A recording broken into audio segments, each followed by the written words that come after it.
Hello guys, मैं आपको एक फूलधारा गाँव की सच्ची घटना सुनाने जा रहा हूँ। अंजलि और उसके दोस्त विक्रम, श्रुति और राहुल वीडियो चैनल के लिए डरावनी जगहों की खोज में रहते थे। एक दिन उन्हें राजस्थान के श्रापित गांव फूलधारा के बारे में पता चला। यह गांव वीरान था और इसके रहस्यमय इतिहास ने अंजलि को तुरंत आकर्षित किया। विक्रम ने जानकारी साझा की कि यह गांव 200 साल पहले अचानक खाली हो गया था।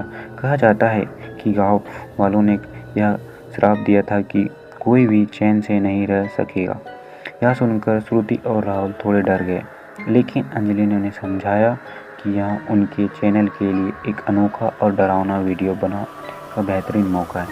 कुछ झिझक के बाद टीम ने फूलधारा गाँव जाने का फैसला लिया। जैसलमेर से फूलधारा की यात्रा शुरू हुई। जैसे जैसे वे गांव के करीब पहुंचे, रास्ते में अजीब सा सन्नाटा और ठंडी हवा का एहसास उन्हें घेरने लगा। पेड़ जैसे झुककर कुछ कहना चाह रहे थे। गांव के गेट पर पहुंचते ही उन्होंने एक बड़ा बोर्ड देखा जिस पर लिखा था, यह जगह श्रापित है, यहाँ रात में रुकना मना है। श्रुति ने डरते हुए कहा, क्या हम यहाँ रुकने का फैसला सही कर रहे हैं? लेकिन अंजलि ने उसे शांत किया और उन्हें अंदर चलने के लिए कहा। गांव के गेट से अंदर जाते ही उन्हें एक ठंडी हवा का झोंका महसूस हुआ। चारों ने देखा कि गांव की गलियां वीरान थी, लेकिन वहां की हर चीज कुछ कह रही थी। गांव का माहौल एकदम अजीब था। पुरानी टूटी फूटी दीवारें, सूखे पेड़ और सन्नाटा जैसे चारों ओर का एक घेरा बना रहे थे। अंजलि ने कैमरा ऑन किया और गांव का पहला शॉट लिया।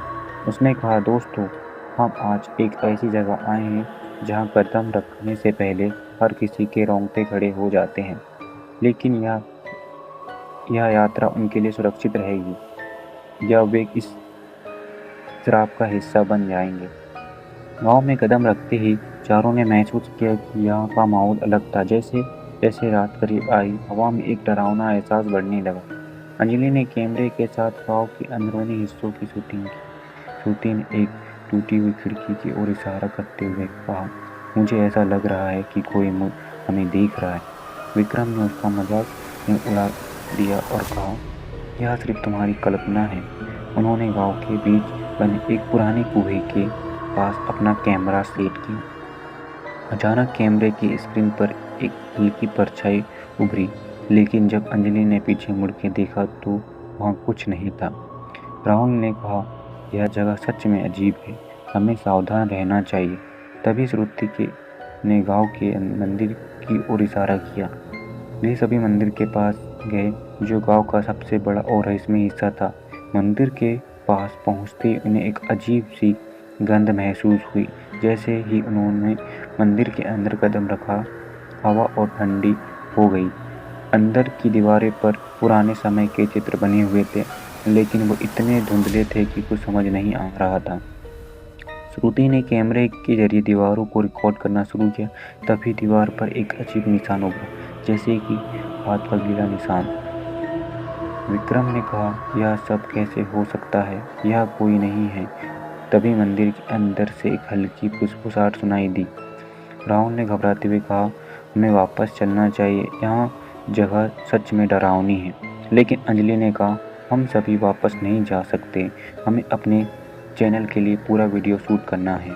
वे सभी मंदिर से बाहर आए, लेकिन अब तक का अनुभव उनके लिए बेहद डरावना था। क्या वे इस डरावने माहौल का सामना कर पाएंगे या फूलधारा रहस्य में उन्हें और गहराई में खींच लेगा? मंदिर से बाहर निकलने के बाद अंजलि और उसके दोस्त ने गांव के एक पुराने मकान की ओर जाने का फैसला किया।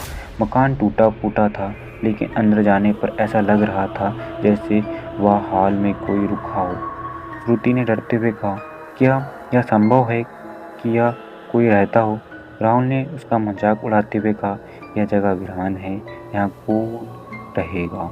विक्रम ने कमरे का रुख उस मकान की एक कोने की ओर किया जहाँ एक पुरानी चारपाई पड़ी थी। अचानक चारपाई जोर से हिलने लगी, मानो किसी ने उसे झंझोड़ रखा हो। अंजलि ने डरते हुए कैमरे को ऑफ किया और दोस्तों को वहां से बाहर चलने को कहा, लेकिन जैसे वे बाहर जाने लगे, दरवाज़ा अपने आप बंद हो गया। राहुल ने दरवाज़ा खोलने की कोशिश की, लेकिन वह टस से मस नहीं हुआ। विक्रम ने खिड़की से बाहर झाँकने की कोशिश की, लेकिन खिड़की से सिर्फ अंधेरा दिखाई दे रहा था। तभी मकान के कोने से एक धीमी सी आवाज़ आई, जैसे कोई अपने नाखून दीवार पर खींच रहा हो। चारों ने एक दूसरे की ओर देखा। उनकी सांसें तेज हो रही थी। श्रुति ने धीरे धीरे उस कोने की ओर देखा, लेकिन वहाँ कोई नहीं था। तभी पीछे से किसी ने हंसने की आवाज़ आई। वह हंसी इतनी डरावनी थी कि श्रुति जोर से चीख उठी। अंजलि ने हिम्मत करके दरवाजे पर धक्का दिया और वह अचानक खुल गया। चारों ने तुरंत बाहर निकलने की कोशिश की, लेकिन बाहर का माहौल और भी डरावना था।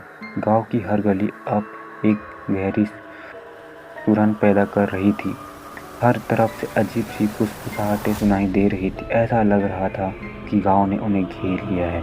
उन्हें तय किया कि वे गांव के बीच बने उस पुराने कुएं के पास जाएंगे, जहां से उन्होंने शुरुआत की थी। लेकिन रास्ता अब पहले जैसा नहीं लग रहा था। कुएं की ओर जाने के लिए चारों ने गांव की एक गली में कदम रखा। यह गली पहले के मुकाबले और संकरी लग रही थी। दीवारों पर जाले और सूखी घास लटकी हुई थी। अंजलि ने कैमरे को दोबारा चालू किया और कहा, यह गांव सच में हमारे लिए एक पहेली बन गया है। अगर हम कुछ हो गया तो यह वीडियो ही हमारी आखिरी गवाही होगी। श्रुति ने पीछे मुड़ के देखा तो उसे ऐसा लगा जैसे कोई उनका पीछा कर रहा है। उसने विक्रम को बताया, लेकिन विक्रम ने इसे नज़रअंदाज किया। गली के एक कोने पर एक टूटी हुई मिट्टी की गुड़िया पड़ी थी। अंजलि ने उसे उठाने की कोशिश की, तभी एक हवा का झोंका आया। गुड़िया उसके हाथ से गिर गई। राहुल ने मजाक में कहा, गुड़िया से डर रही हो? तुम वीडियोग्राफर हो, थोड़ा हिम्मत दिखाओ। लेकिन उसकी हंसी देर नहीं टिक पाई, क्योंकि दीवारों से किसी के खून टपकने की आवाज़ आने लगी। दीवारों पर गहरे लाल रंग के निशान उभरने लगे। विक्रम ने कहा, हमें यहाँ से निकलना चाहिए, यह जगह हमारे लिए सही नहीं है। चारों ने तेज कदमों से चलना शुरू किया, लेकिन गली ख़त्म ही नहीं हो रही थी। ऐसा लग रहा था जैसे वे उसी जगह पर बार बार आ रहे हैं। तभी गली के अंत में एक काली परछाई दिखाई दी। वह धीरे धीरे उनकी ओर बढ़ रही थी। चारों ने तुरंत दूसरी दिशा में भागने की कोशिश की, लेकिन हर गली का अंत उस परछाई की ओर ही ले जा रहा था। यह पहली बार था जब उन्होंने एहसास हुआ कि इस गांव से बाहर निकलना आसान नहीं होगा। भागते भागते वे फिर इस मंदिर के पास पहुंच गए। मंदिर के सामने एक टूटी हुई पट्टी पड़ी थी, जिस पर कुछ लिखा था। विक्रम ने पट्टी पढ़ा, यह गांव श्रापित है। किसी ने जो यहाँ रहने की कोशिश की वह कभी जीवित नहीं बचा। श्रुति ने डरते हुए पूछा, यह श्राप क्यों दिया गया? आखिर गांव वालों ने ऐसा क्यों किया? अंजलि ने कहा, मैंने इसके बारे में पढ़ा है।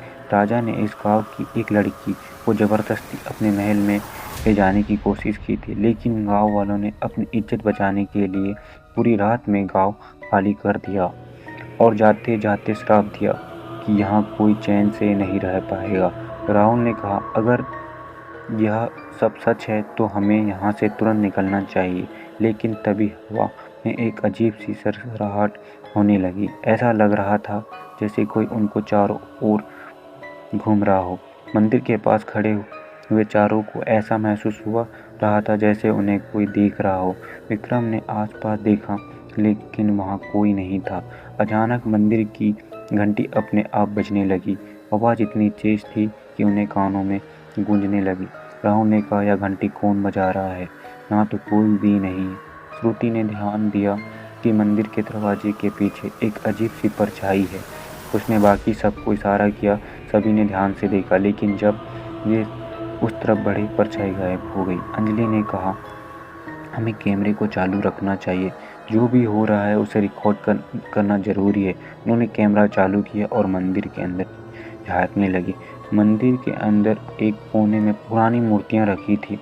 उन मूर्तियों के चेहरे खंडित थे और उनके पास रखी मिट्टी की दीपक अभी भी हल्की लौ जल रही थी।